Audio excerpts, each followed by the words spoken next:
Okay students, welcome to my channel Ishq science. तो बच्चे, आज की इस क्लास में हम स्टडी करेंगे एक बहुत इंटरेस्टिंग और important topic, that is how dimension of one physical quantity depends over other physical quantity. किसी एक फिजिकल क्वांटिटी किसी किसी डिफरेंट क्वांटिटीज के ऊपर कैसे डिपेंड करती है। तो एक फिजिकल क्वांटिटी किसी दूसरी फिजिकल क्वांटिटीज पे कैसे डिपेंड करती है, उनका एक फॉर्मूला बनाएंगे, एक रिलेशन डेवलप करेंगे। तो आज का हमारा मेन टॉपिक यही है। पिछली वीडियोस में मैंने आपको to find the dimensions, to check the correctness और the finding the dimension of unknown quantities, ये वाला टॉपिक मैं आपको बिल्कुल पढ़ाया हूँ। आज की इस वीडियो में मैं बताऊंगा आपको कि आप किसी एक फिजिकल क्वांटिटी की डिपेंडेंस किसी दूसरी फिजिकल क्वांटिटीज पे कैसे शो कर सकते हो, कैसे एक फॉर्मूला को डिराइव कर सकते हो। तो मेरा नाम है अर्चित महाजन और ये है आपका प्यारा सा ब्यूटीफुल सा चैनल इश्के साइंस। तो चलिए शुरू करते हैं। तो हमारा आज का टॉपिक रहेगा to find dimensions of a to find dimensions नहीं है, to find dependence of one physical quantity on another physical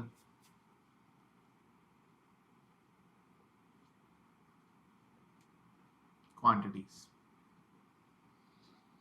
तो इस क्वेश्चन को करने के लिए देखिए, सबसे पहले मैंने क्या किया, एक क्वेश्चन के थ्रू अपन समझते हैं।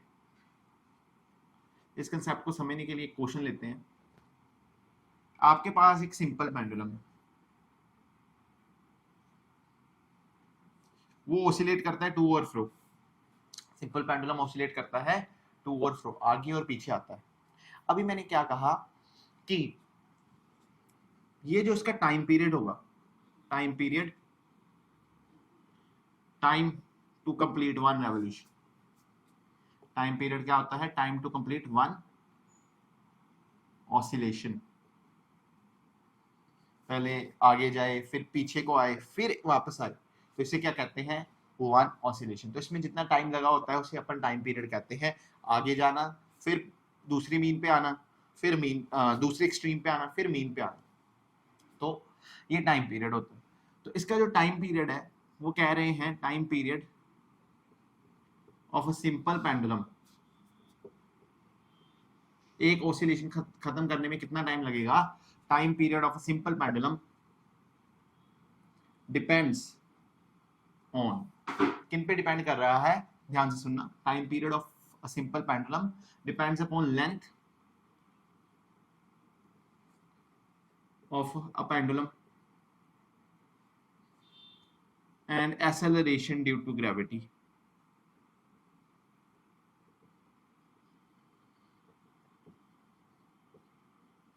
ठीक है, क्वेश्चन ये आया है, डिराइव अ फिजिकल फॉर्मूला। आप एक फिजिकल फॉर्मूला बताओ विच शोज, जो बता रहा हो dependence of time, dependence of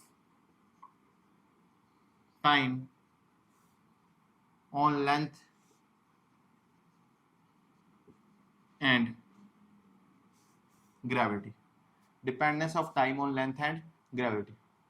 ठीक है, तो मैंने आपको बताया कि जो एक सिंपल पेंडुलम होता है उसका टाइम पीरियड मतलब एक ऑसिलेशन खत्म करने का टाइम, वो डिपेंड करता है लेंथ और ग्रेविटी पे। ठीक है, अभी आपसे पूछा गया है कि एक फिजिकल फॉर्मूला बनाओ जो बता सके कि टाइम कैसे डिपेंड करता है लेंथ और ग्रेविटी पे। तो मैंने कहा इस क्वेश्चन को कैसे सॉल्व करेंगे, इसका अपन सॉल्यूशन लिखने जा रहे हैं। ठीक है, तो मेरे को एक बात पता चल गई कि टाइम पीरियड जो टी है, टी हमने मान लिया टाइम पीरियड है, L length of the pendulum,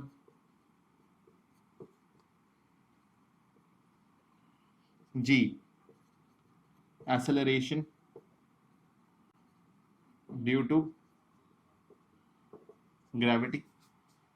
तो जो टाइम पीरियड है हमने मान लिया वो किस पे डिपेंडेंट करता है, लेंथ की पावर a मान लेते हैं और ग्रेविटी की power, acceleration due to gravity की पावर मान लेते हैं b। तो ऐसे आपको जो भी करना होगा, जिन पे भी डिपेंडेंस शो करनी होगी, आप उसको डायरेक्टली प्रोपोर्शनल साइन से लिख देंगे और ऊपर आप क्या लिख लेंगे, पावर्स ए बी सी। तो आपने कहा कि टाइम जो है वो डायरेक्टली प्रोपोर्शनल लेंथ की पावर ए की और एक्सेलरेशन ड्यू टू ग्रेविटी की पावर बी के।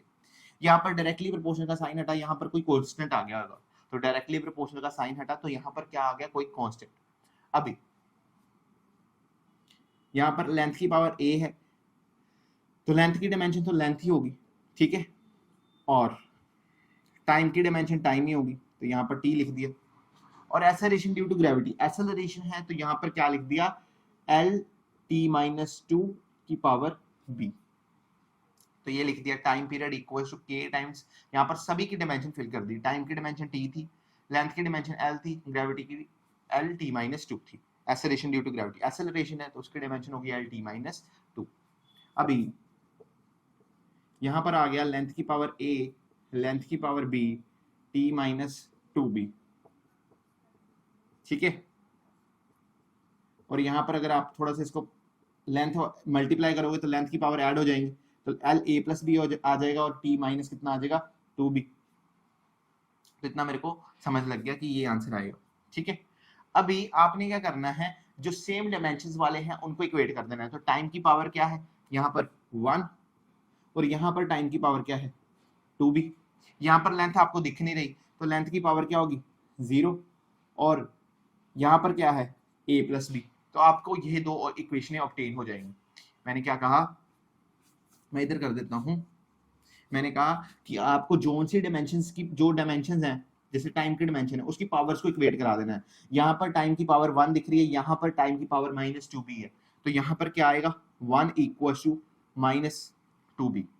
तो जो b होगा वो हो जाएगा -1/2। और दूसरा लेंथ की पावर है a प्लस बी, और यहाँ पर आपको लेंथ विजिबल ही नहीं है, ठीक है, तो यहाँ पर लेंथ की पावर मान सकते हैं 0, तो a plus B equal to 0। अभी आपको b मिल गया है, दैट इज -1/2, तो आपको a भी मिल जाएगा, दैट इज +1/2। तो आपने निकाल लिया कि ये फॉर्मूला सर बनेगा k लेंथ की पावर 1/2, ग्रेविटी की पावर -2/2, -1/2, क्योंकि a था आपका +1/2 और b था आपका -1/2, तो आपका ये फॉर्मूला डेवलप हो गया। अब आप इसको रूट की फॉर्म में इसको नीचे ले जा सकते हो और होल को लिख सकते हो 1/2, तो इसको ऐसे भी लिखा जा सकता है k times root L G. अगर अपन एक्सपेरिमेंट करें तो हमारे k की वैल्यू आती है बच्चे 2π, तो फिर हमारा जो फॉर्मूला आएगा वो आता है 2π रूट एल जी। आप कांस्टेंट को कभी नहीं डिटरमाइन कर सकते, constant is determined by experiment. Constant जो k है वो डिटरमाइन होगा एक्सपेरिमेंट से, या फिर कभी कभी क्वेश्चन में भी गिवन होता है। तो मैं मान के चलता हूँ क्वेश्चन में गिवन था कि k आपका है 2π, तो मैंने कैसे निकाला इस क्वेश्चन को, कैसे सॉल्व किया ये कंसेप्ट को, कि सर आपको कोई फिजिकल क्वांटिटी दी होगी, वो किसी पे डिपेंड कर रही होगी, तो आपने मान लेना है कि जैसे टाइम है तो टाइम डिपेंड कर रहा था लेंथ की पावर, लेंथ पे और ग्रेविटी पे, तो आपने पावर्स मान ली, लेंथ की पावर a और ग्रेविटी की पावर b। फिर आपने डायमेंशंस लिख देनी है, डायमेंशन में जो सेम डायमेंशंस हैं उनकी पावर को ऐड करा देना है, और सर लेफ्ट हैंड साइड की पावर्स और राइट हैंड साइड के डायमेंशंस की पावर इक्वेट करा देनी है। यहाँ से आपको इक्वेशन मिलेगी, एक पहली इक्वेशन मिली थी 1 इक्वल्स टू -2b, तो b की वैल्यू आई -1/2, और दूसरी इक्वेशन मिली थी a length a plus b, यहाँ पर लेंथ था ही नहीं, तो लेंथ की पावर कितनी होगी, 0, तो a plus b equals to 0, तो a की पावर कितनी आ गई, 1/2। अभी मैंने कहा आप वापस इस एक्सप्रेशन पे जाओ तो ये आपका फॉर्मूला बन जाएगा, लेंथ की पावर 1/2, k टाइम्स लेंथ की पावर 1/2, g टाइम्स की पावर -1/2, और इसको आपने g को सिंस माइनस लगा था तो नीचे बुला लिया और इसकी होल पावर कर दी, तो टाइम का फॉर्मूला आ गया k times root l by g. तो मेरे को लगता है तुम्हें इतनी समझ लग गई होगी, तो इसको प्लीज नोट कर लो, फिर अपन अगले क्वेश्चंस पे चलते हैं।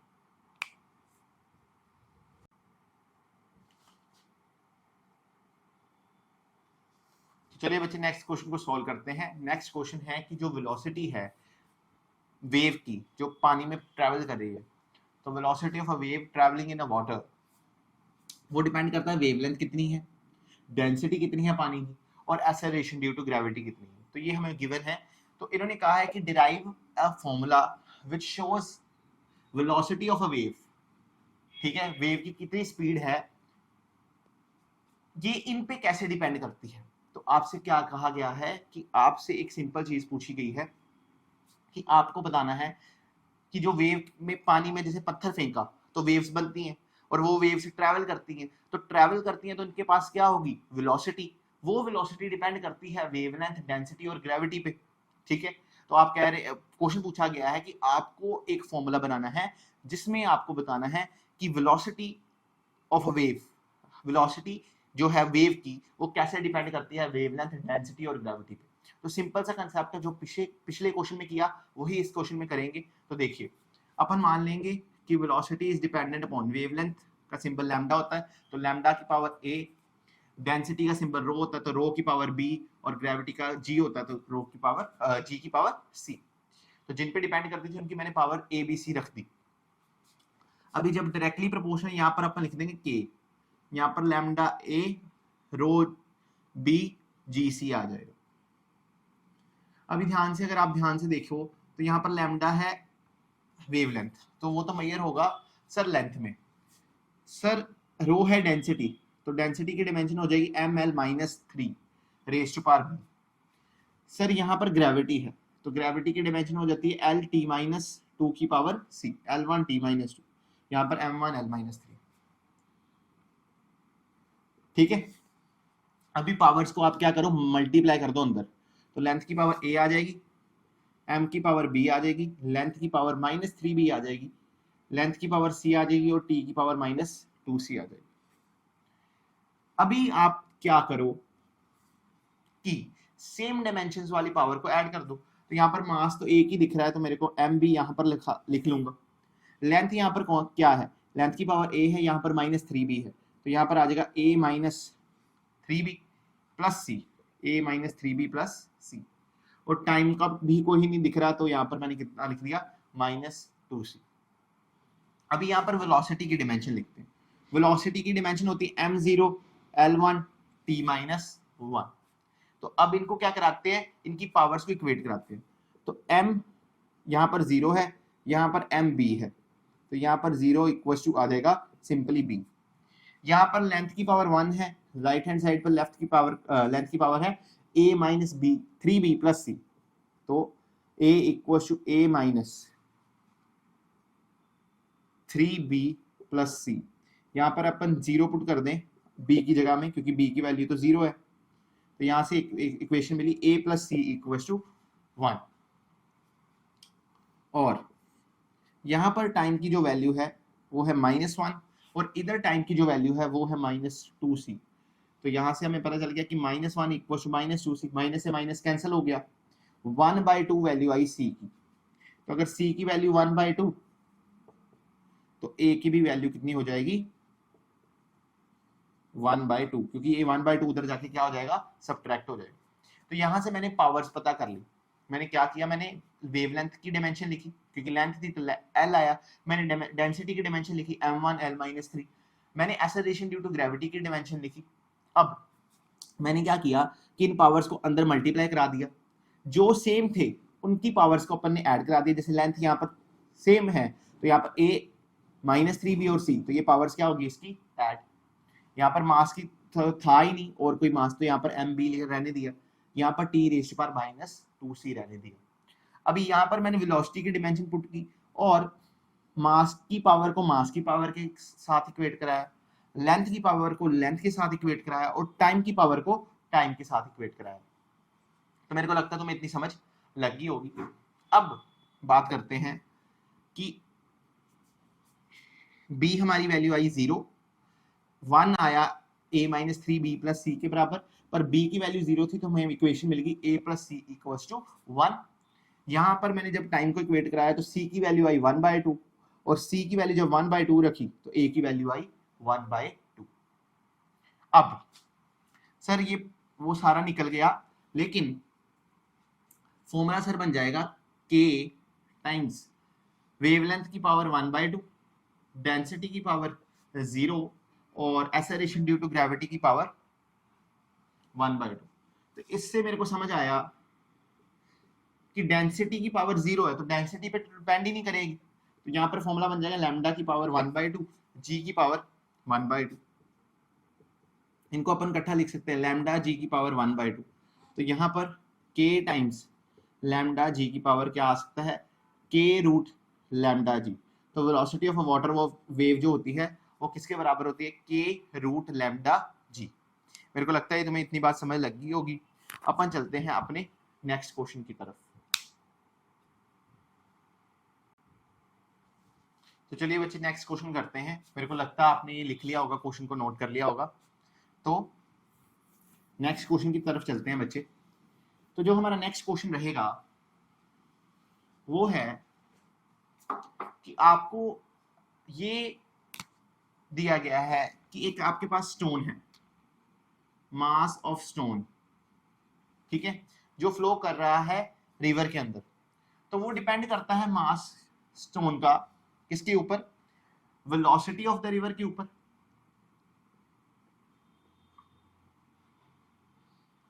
Density and acceleration due to gravity.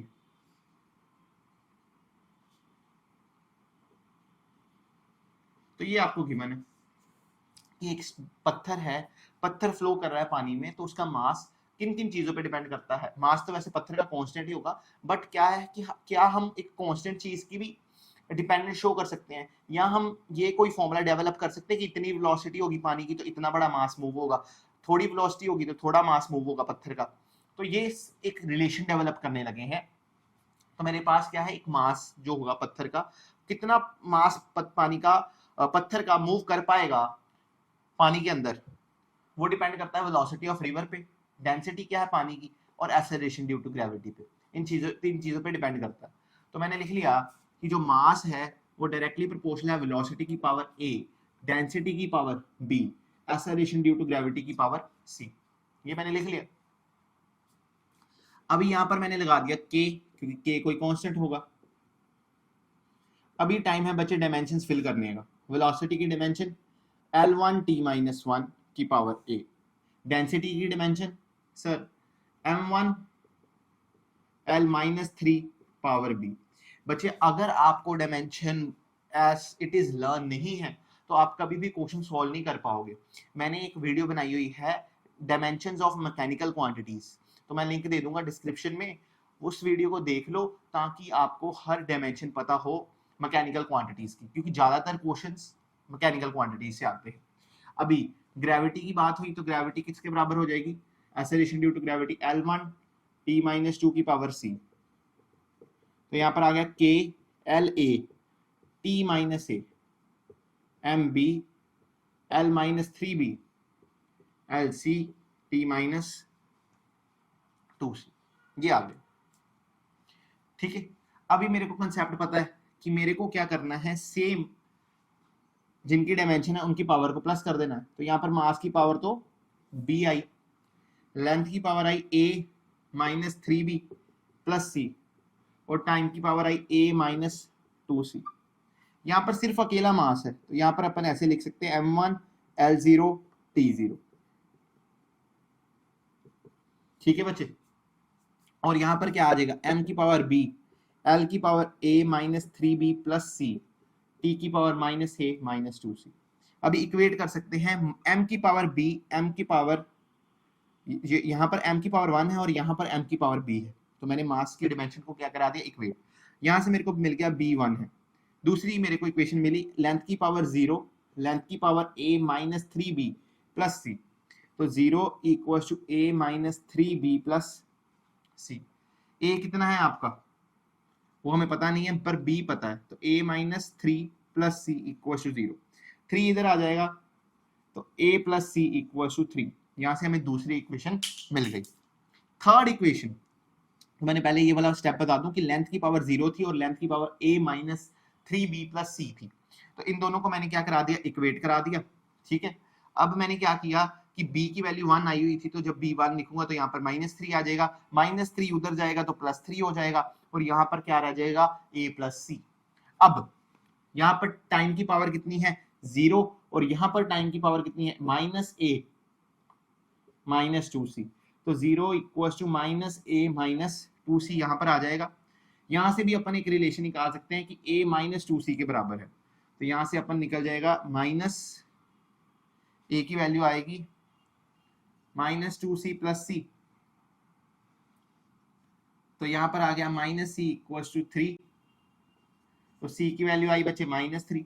एक सेकंड देख लें तो ये आपको विजिबल है कि नहीं, नहीं ये नहीं आपको विजिबल, तो थोड़ा सा इसको अरेज करते हैं। तो मैंने क्या निकाला, a की वैल्यू निकाली है -2c के बराबर, तो यहां से लिख लो a की वैल्यू है -2c के बराबर, तो यहाँ पर -2c प्लस c लिखा जा सकता है, a की जगह -2c प्लस c लिखा जा सकता है। तो this implies that -c = 3, this implies that c = -3। और अगर c -3 रखोगे तो a की पावर क्या आ जाएगी 6, अगर c -3 रखोगे तो a की पावर क्या आ जाएगी 6।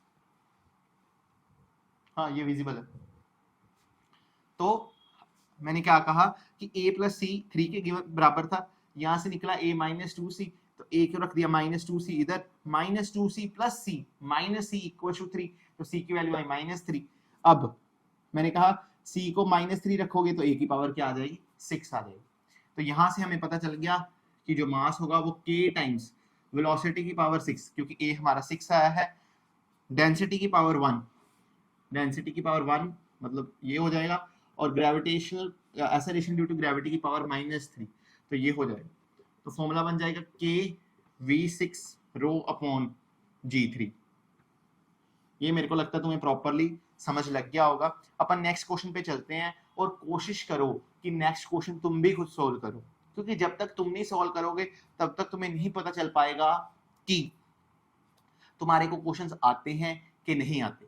तो अपन तैयारी कर रहे हैं, तैयारी आपकी पूरी अच्छी तरह से भी होगी, ठीक है, लेकिन आपको साथ साथ में पढ़ना और रिवाइज करना पड़ेगा।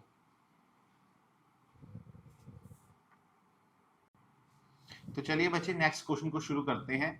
और नेक्स्ट क्वेश्चन ये है कि जब अपन गिटार बजाते हैं तो गिटार की स्ट्रिंग जो होती है वो वाइब्रेट करती है।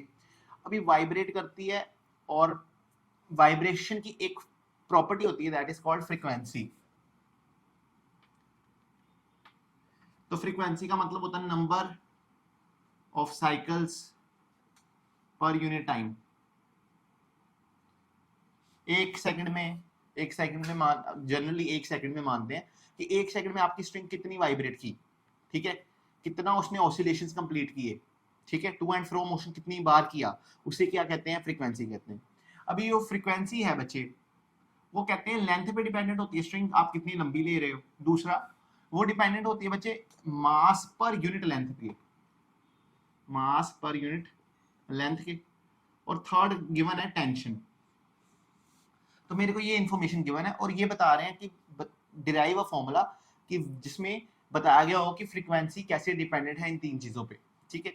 तो मैंने कहा चलो कोई बात नहीं, तो फ्रीक्वेंसी को मान लेंगे k, और लेंथ को मान लेंगे बच्चे l की power a, mass per unit length को मैं स्मॉल m से रिप्रेजेंट कर रहा हूँ, उसकी पावर b, और टेंशन की पावर c। तो मैं बता दूं मास पर यूनिट लेंथ है ना, तो ये है m/l, मास पर यूनिट लेंथ, तो इसकी डायमेंशन बनेगी m1 l-1 t0। और यहाँ पर जो t है ये टेंशन है बच्चे, टाइम मत समझ लेना, टेंशन है। टेंशन मतलब एक फोर्स जो स्ट्रिंग में होती है, जो तनाव, जो स्ट्रेचनेस क्रिएट करती है, ठीक है। तो टेंशन एक फोर्स होती है, और जब अपन न्यूटन्स लॉज ऑफ मोशन पढ़ेंगे तो उसमें डिटेल में देखेंगे क्या होती है टेंशन, क्यों आती है बॉडी में। तो टी टेंशन है, फोर्स है, फॉर्मूला होगा m1 l1 t-2। तो यहाँ पर अपन डायमेंशन फिल कर लेते हैं। पहले लेंथ की पावर a आ जाएगी, मास पर यूनिट लेंथ की डायमेंशन m1 l-1 की पावर b, और फोर्स की है m1 l1 t-2 की पावर c। यहाँ पर फ्रीक्वेंसी चल रहा है। अभी सेकंड क्या है सर, पावर्स को अंदर मल्टीप्लाई करेंगे, तो लेंथ की पावर क्या आ जाएगी a आ जाएगी।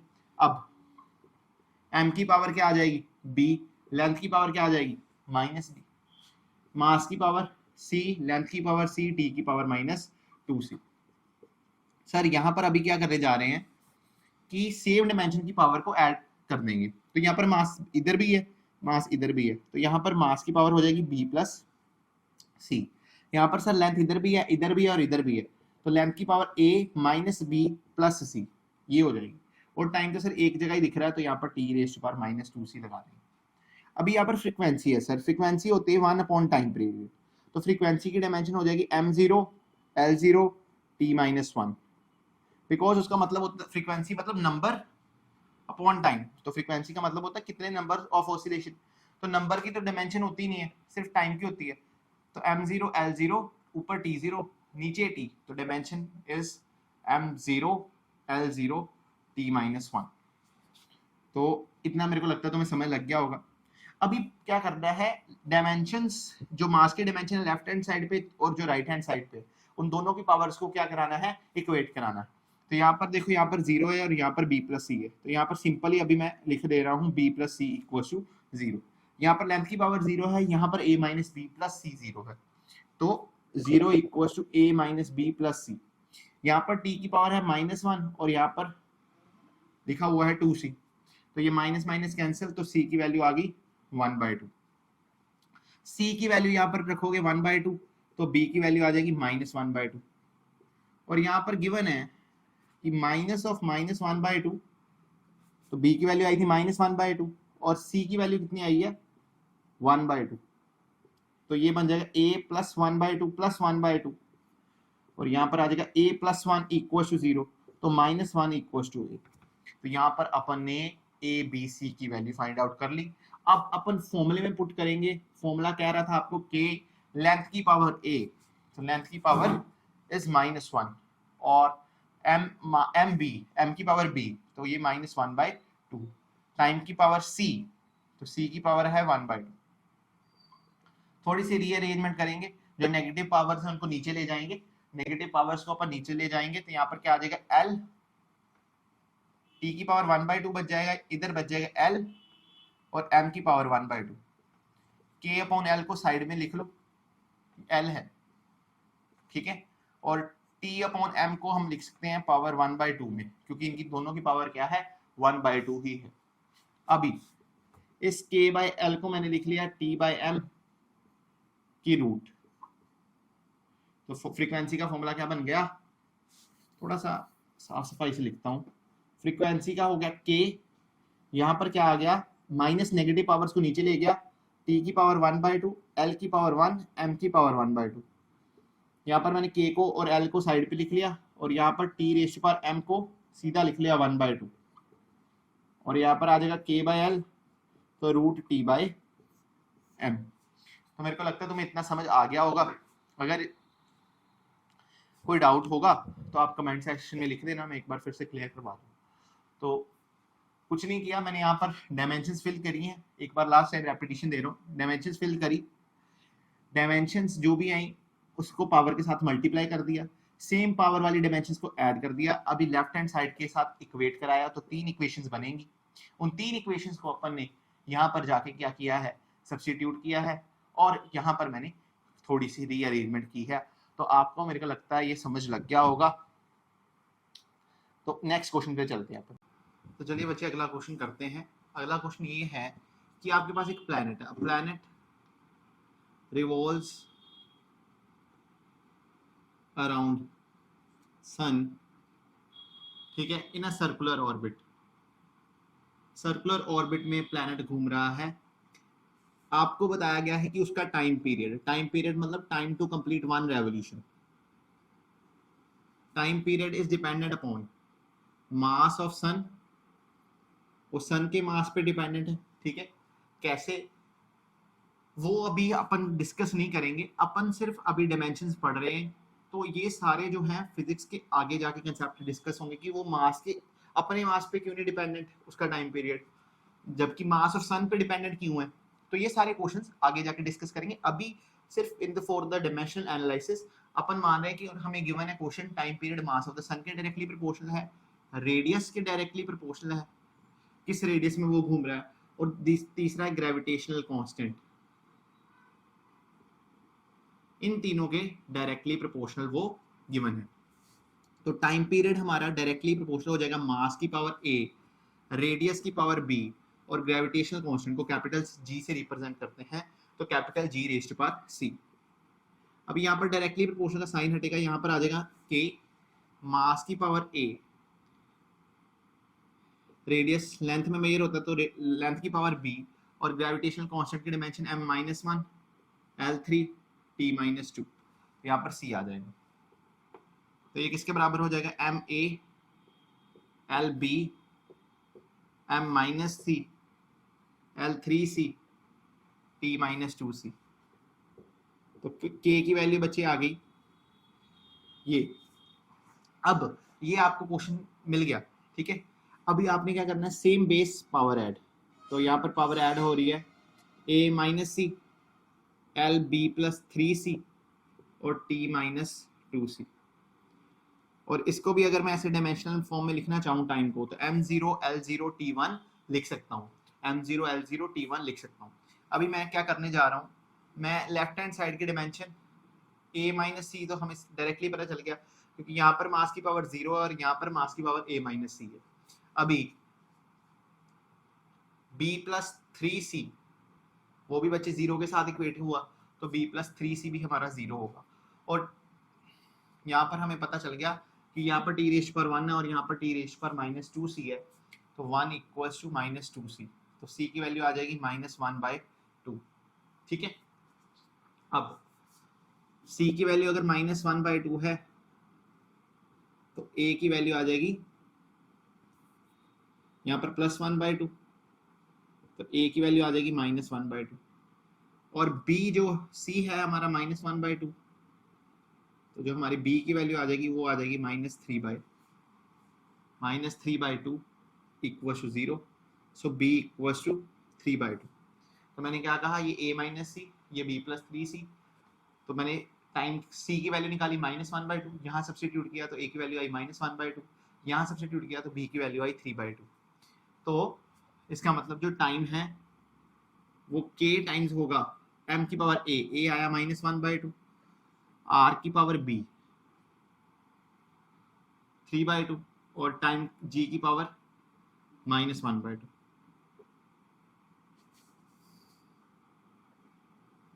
तो यहाँ पर बचे ऊपर रह जाएगा r 3/2, बाकी सारे नीचे चले जाएंगे क्योंकि नेगेटिव पावर्स थी, तो g की पावर 1/2। अगर आप 1/2 को कॉमन निकाल लो तो r की पावर 3 mg⁻1/2, और इसको अपन लिख सकते हैं k r की पावर 3 √mg। तो मेरे को लगता है ये क्वेश्चन समझ लग गई होगी। अपन चलते हैं नेक्स्ट क्वेश्चन की तरफ।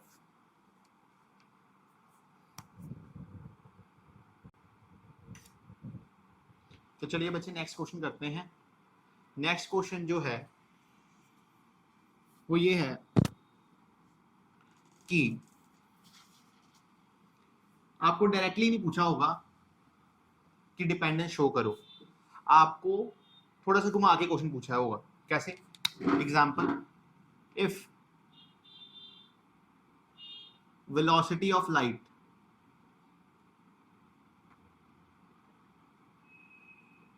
उसको v मान लिया, वेलोसिटी ऑफ लाइट को v मान लिया, ठीक है, और प्लैंक्स कांस्टेंट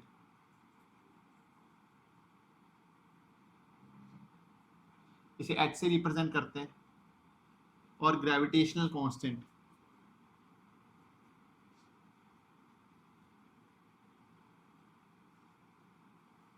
ठीक है।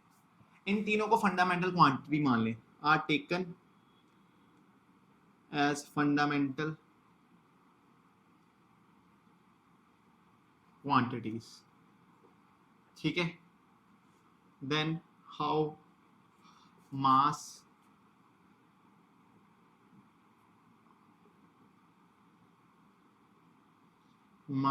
कैन बी रिप्रेजेंटेड, तो मास कैसे रिप्रेजेंट होगा, then how mass can be represented. तो ये आपसे पूछा गया मास को आप कैसे रिप्रेजेंट करोगे। तो जब इनको फंडामेंटल क्वांटिटी मान लेंगे तो आपको पता है कोई भी फंडामेंटल क्वांटिटी जब हम जैसे मास लेंथ टाइम होती है तो किसी भी फिजिकल क्वांटिटी को मास लेंथ टाइम की टर्म्स में लिख सकते हैं।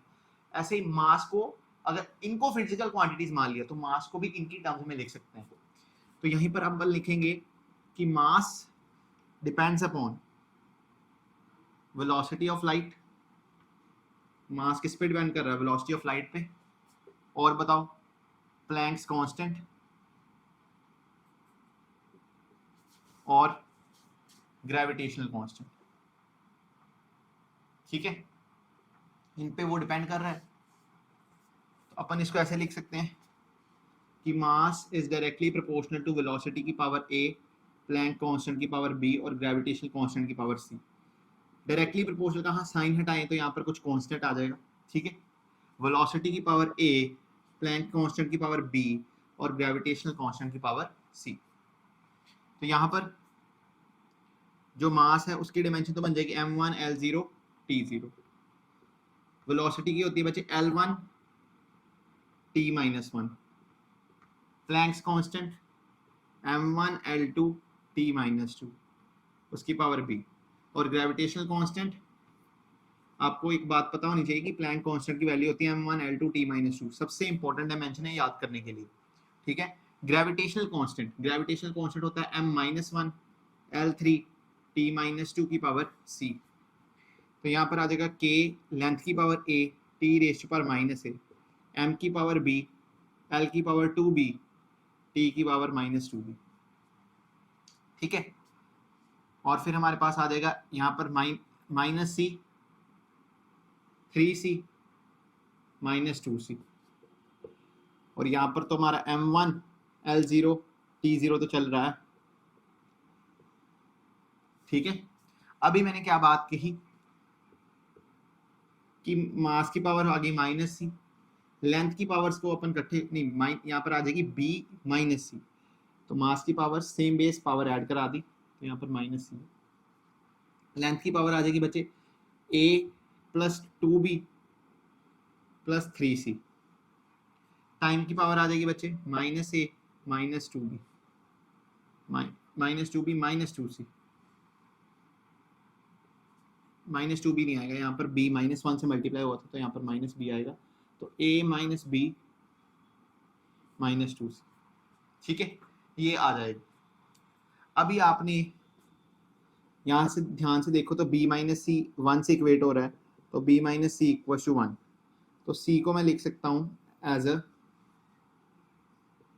1 - b, ठीक है। c को मैं कैसे लिख सकता हूँ, b - 1, c को मैंने कैसे लिख दिया b - 1 से। अब 0 इक्वेट हो रहा है बच्चे a + 2b + 3c के साथ, ये 0 की इक्वेशन है, और टाइम इक्वेट हो रहा है बच्चे -b - 2c के साथ। तो इसको माइनस कॉमन निकाल लें तो यही इक्वेशन लिखी जा सकती है a + b + 2c।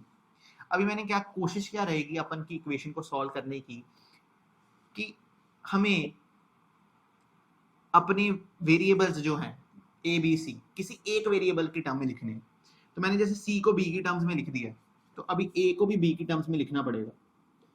तो c को मैंने b की टर्म्स में लिख दिया, अभी a को भी लिखेंगे। तो यहाँ पर मैंने c को वैल्यू रख दी b - b, c की वैल्यू रख दी b - 1 + 2b - 2 = 0।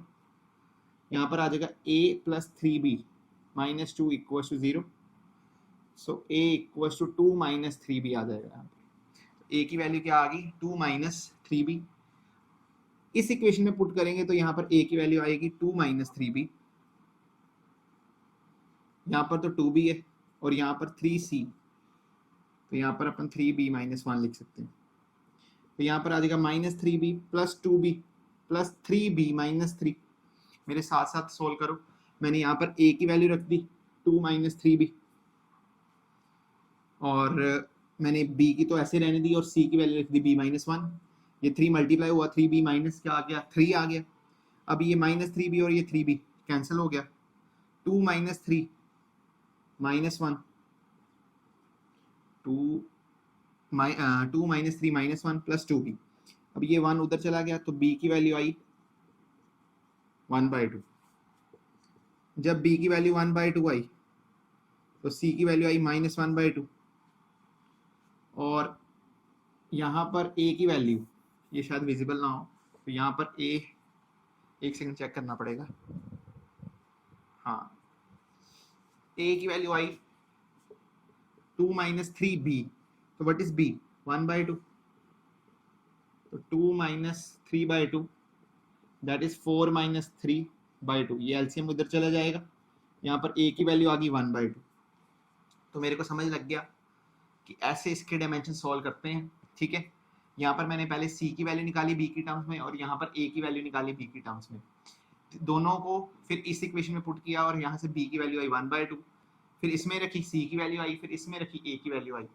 तो अभी तो मेरे को समझ लग गया कि गेम सर हो गई है कि mass equal to k times a हमारा आया 1/2, b भी हमारा आया 1/2 और c आया हमारा -1/2। तो यहाँ अपन इसको इक्वेट करके लिख सकते हैं m equal to k v 1/2 h 1/2 c 1/2 और ये कॉमन आ सकता है तो v h c की पावर 1/2 तो k v h by c। तो मास को ऐसे रिप्रेजेंट किया जा सकता है। तो मेरे को लगता है तुम्हें प्रॉपर्ली समझ लग गई होगी इस क्वेश्चन को कैसे सॉल्व करना है, ठीक है। तो अपन चलते हैं अगले क्वेश्चन पे। एक सेकंड, शायद यहाँ से आपको 4 - 3 2 विजिबल नहीं है, तो मैं एक बार फिर से क्लियर कर देता हूँ।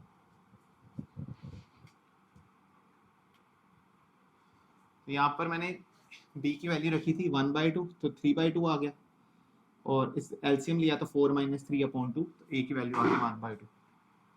तो ये है पूरा न्यूमेरिकल और यहाँ पर a b c की वैल्यू रख दी पावर्स में, ठीक है। तो मेरे को लगता है तुम्हें इतनी समझ लग गई होगी। अपन चलते हैं नेक्स्ट क्वेश्चन की तरफ। बच्चे अपन आगे चल रहे हैं, ठीक है। अगला क्वेश्चन बच्चे है if velocity force and time are chosen as fundamental quantity express mass in velocity force and time. तो ये अगला क्वेश्चन है, लास्ट क्वेश्चन अपन इस क्लास का करने जा रहे हैं। If velocity force and time are chosen as fundamental quantity, ठीक है, then what are dimensions of mass, मास की क्या डायमेंशन होगी, ठीक है। तो इसको क्वेश्चन को सॉल्व करना है।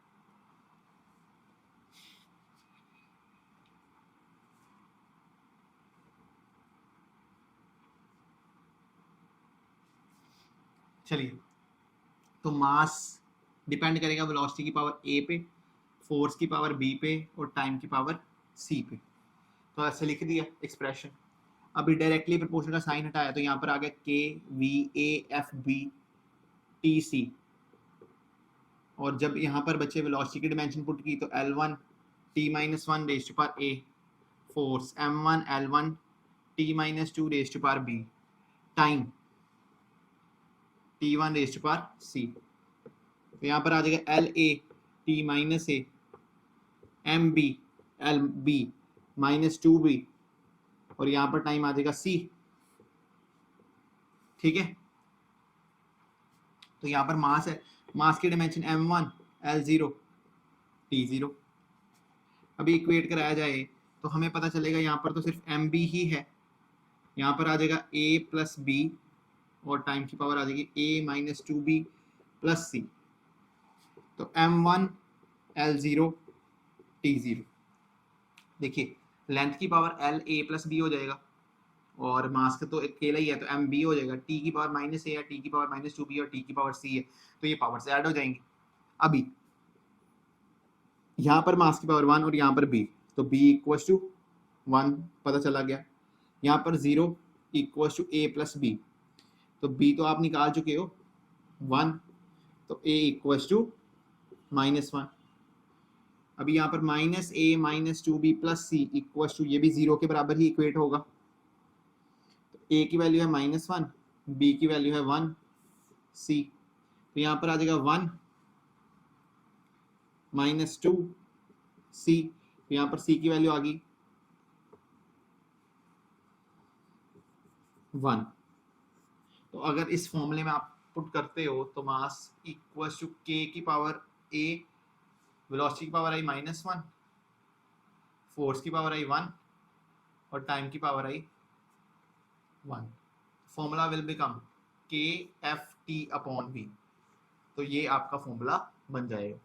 तो मेरे को लगता है तुम्हें समझ लग गई होगी। कुछ क्वेश्चंस जो हैं लाइक एफ तुम्हें प्रैक्टिस करने के लिए मैं देने जा रहा हूँ, ठीक है। जो सेंट्रीपिटल फोर्स होती है बच्चे, वो मास पे डिपेंड करती है, वेलोसिटी पे डिपेंड करती है और रेडियस पे डिपेंड करती है। तो तुम पता करो कि इसमें क्या फॉर्मूला बनेगा। मैं इसका आंसर बता देता हूँ। फॉर्मूला बनेगा k टाइम्स mv²/r, ठीक है। एक बच्चे फोर्स जो होती है, स्टोक्स लॉ का क्वेश्चन आता है, ये आपको प्रैक्टिस करने हैं खुद से, ठीक है। जो फोर्स होती है वो रेडियस पे डिपेंड करती है, कोफिशिएंट ऑफ विस्कोसिटी पे डिपेंड करती है और वेलोसिटी पे डिपेंड करती है। तो यहाँ पर r है रेडियस, ईटा है coefficient of velocity, coefficient of viscosity और v है वेलोसिटी, ठीक है। तो इसका आंसर जो आएगा वो आएगा, ठीक है, F equal to k eta RV। तो ये क्वेश्चंस आपको प्रैक्टिस करने हैं, ठीक है, ये दोनों क्वेश्चंस। और यहाँ से आपको पता चल जाएगा कि आपको डिमेंशनल एनालिसिस आई है कि नहीं है, ठीक है। तो मेरे को लगता है मैंने एक एक टॉपिक तुम्हें क्लियर करवा दिया है डायमेंशंस का, ठीक है। एक टॉपिक रहता है हमारी last, that is conversion of a physical quantity from one system of unit to another. इसमें मैं एक वीडियो लाऊंगा, ठीक है। और इस वीडियो के बाद अपन, जब हमारी डायमेंशंस खत्म हो जाएंगी, डायमेंशनल एनालिसिस अच्छी तरह से खत्म हो जाएगी, तो अपन शुरू करेंगे एरर एनालिसिस। एरर्स बहुत इंपॉर्टेंट टॉपिक होता है। ये नीट में देखा गया कि नीट में काफी एरर्स के क्वेश्चन आए हुए हैं, नीट में एरर्स के क्वेश्चन आए हुए हैं। तो अपन वीडियो लाएंगे सेपरेट, 2 वीडियोस लाएंगे एरर्स के लिए, ठीक है, जिसमें सारे एरर्स के क्वेश्चंस को, डिफिकल्ट क्वेश्चंस को कवर कराने की कोशिश की गई होगी। उसके बाद अपन चलेंगे अपने पहले चैप्टर से। तो होप सो कि इस वीक के अंदर मैं आपका पूरा first chapter unit dimension and measurement खत्म कर दूं और आपका काइनेमेटिक्स चैप्टर शुरू कर दूं, ठीक है। तो मेरे को लगता है अगर तुम्हें वीडियो समझ आया सारा, ठीक है, तो please like, subscribe and follow.